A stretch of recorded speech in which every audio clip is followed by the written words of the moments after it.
Good morning students. Students,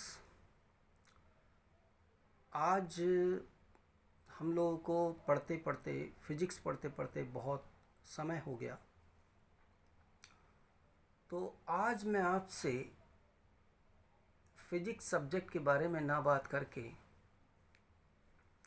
एक अलग topic पर आपसे बात करता हूँ। आज मेरे मित्र ने एक मुझे कहानी सुनाई थी और वो कहानी मुझे बहुत अच्छी लगी। तो मेरे मन में इच्छा हुई कि क्यों ना इस कहानी को मैं आप सबके साथ शेयर करूं। और ये काफ़ी प्रेरणादायक कहानी है और इस टाइम ज़रूरत है सभी लोगों को कि अपने आप को बूस्टअप करें और आगे बढ़ें। तो स्टूडेंट, ये कहानी क्या है कि एक बार की बात है कि इंद्रदेव किसानों से नाराज़ हो गए और उन्होंने घोषणा कर दी कि भाई अगले 12 वर्षों तक बारिश नहीं होगी और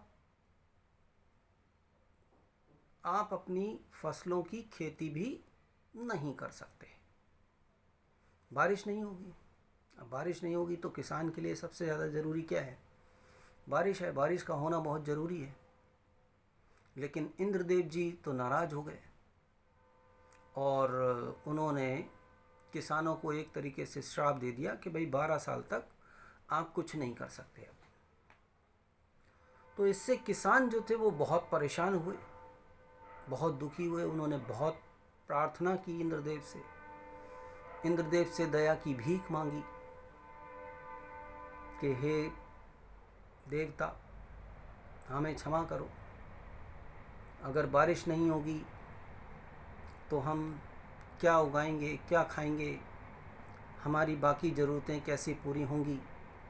क्योंकि किसान का जो एक मुख्य वो है, उसकी खेती ही है, व्यवसाय जो है खेती है और उसी को करके वो अपनी ज़रूरतों की पूर्ति करता है। काफ़ी प्रार्थना करने के बाद भी इंद्रदेव ने उनकी बात को नहीं माना। लेकिन जब किसानों ने खूब आग्रह किया, प्रार्थना की, हाथ जोड़े, तो उन्होंने कहा ठीक है भाई,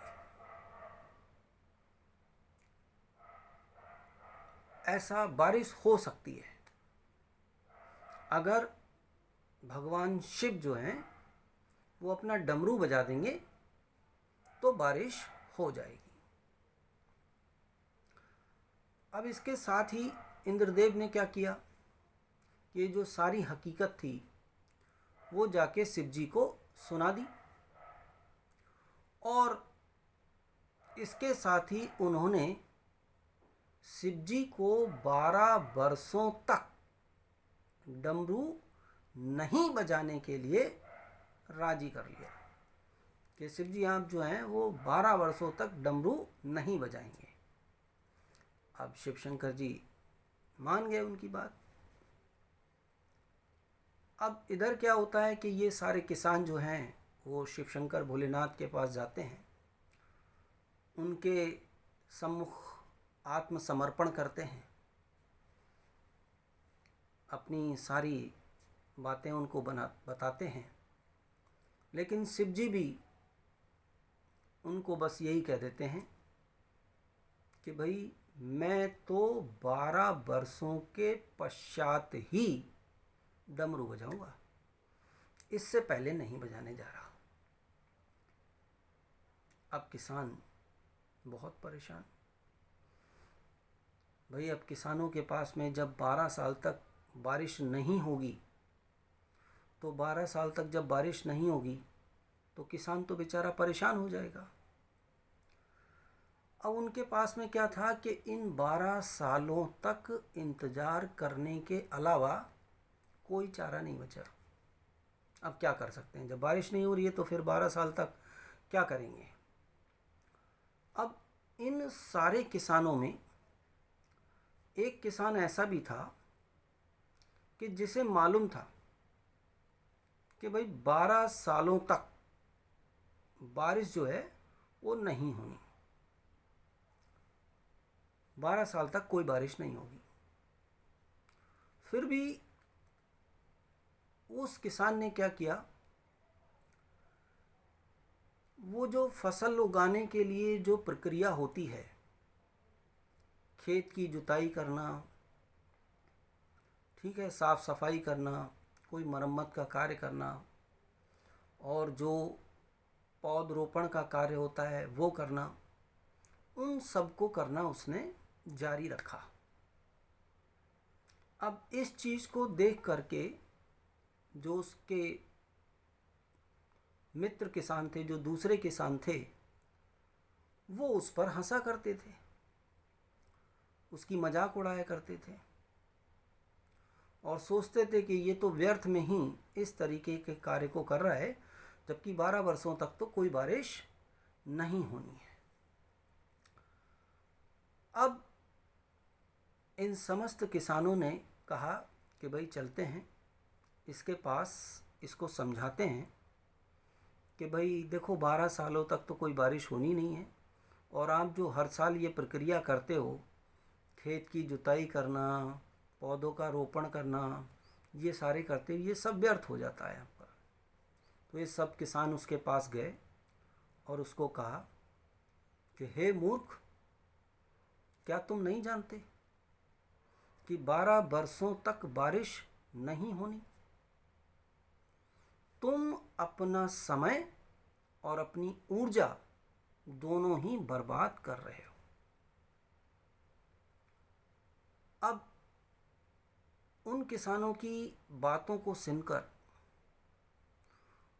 उस किसान ने उत्तर दिया कि मुझे मालूम है, मुझे बहुत अच्छी तरीके से मालूम है कि मैं जो ये खेती की प्रक्रिया कर रहा हूँ, जब तक बारिश नहीं होगी मेरी फसल में वृद्धि नहीं होगी, मेरी फसल नहीं बढ़ेगी।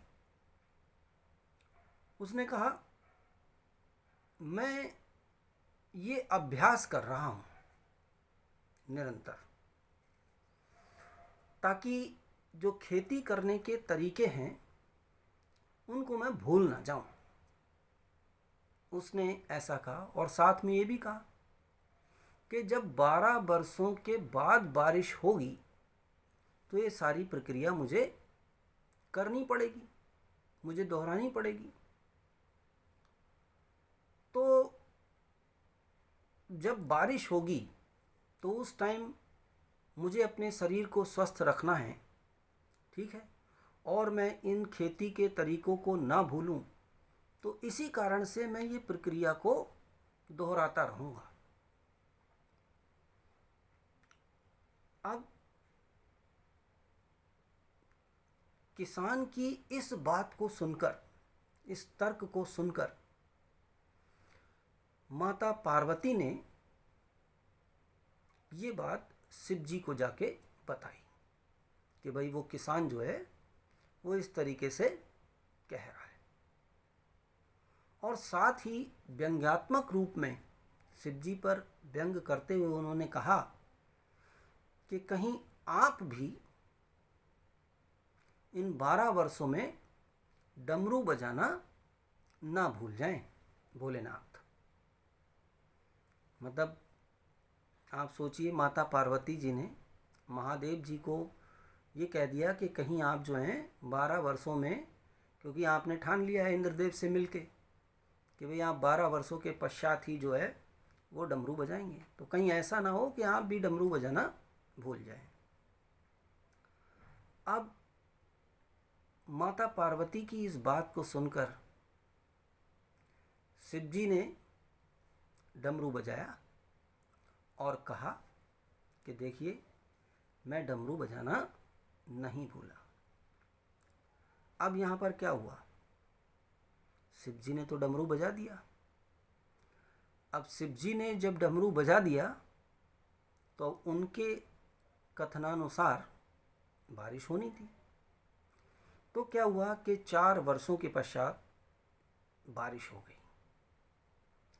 अब बारिश होने से क्या हुआ कि वो किसान जो लगातार हर साल जो खेती करने की जो प्रक्रिया थी, उस प्रक्रिया को वो दोहराता था, उसको पूर्ण करता था।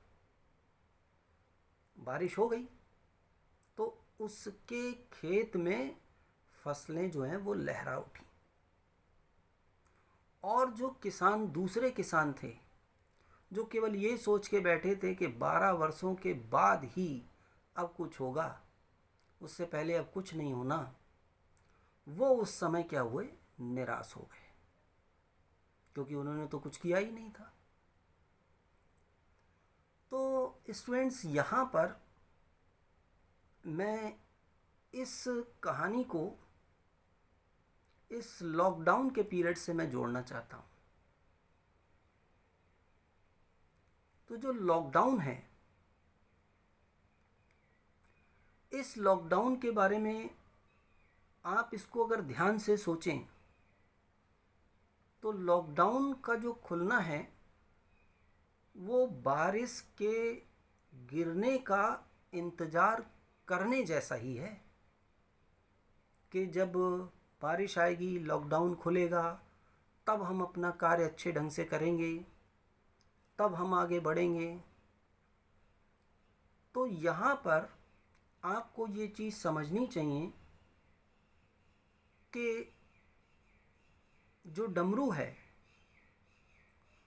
वो डमरू आपका जल्दी या देर से बजेगा ज़रूर। डेफिनेटली बजना तो है, ऐसा तो है नहीं कि सब कुछ ख़त्म हो जाएगा, बजेगा ज़रूर।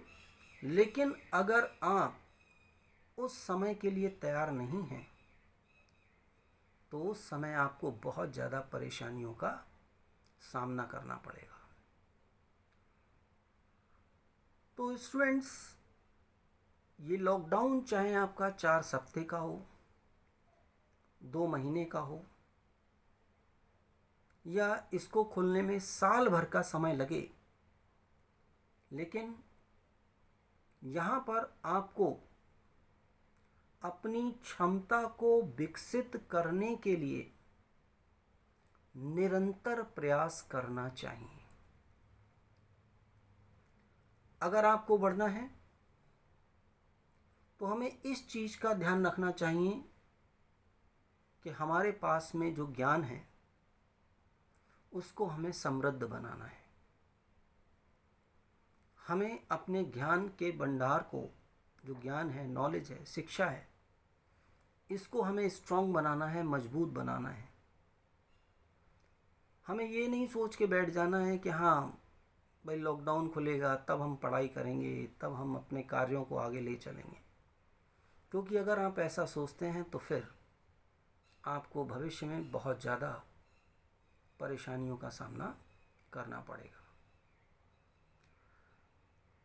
हम लगातार प्रयासों से ही अपने जीवन को उत्कृष्ट बना सकते हैं, अच्छा बना सकते हैं। क्योंकि ये जो लगातार प्रयास करने की जो आदत है वही हमें एक गुणवत्तापूर्वक एक जीवन प्रदान करती है। तो हमें इस चीज़ को ध्यान में रखते हुए हमें आगे बढ़ना चाहिए। और जो समय हमें मिला है अभी किसी भी कारण से, उस समय का हमें सदुपयोग करना चाहिए ताकि हम भविष्य में अपने आप को बहुत ही मजबूत बना सकें। धन्यवाद छात्रों, आपने ध्यान से सुना। Thank you very much.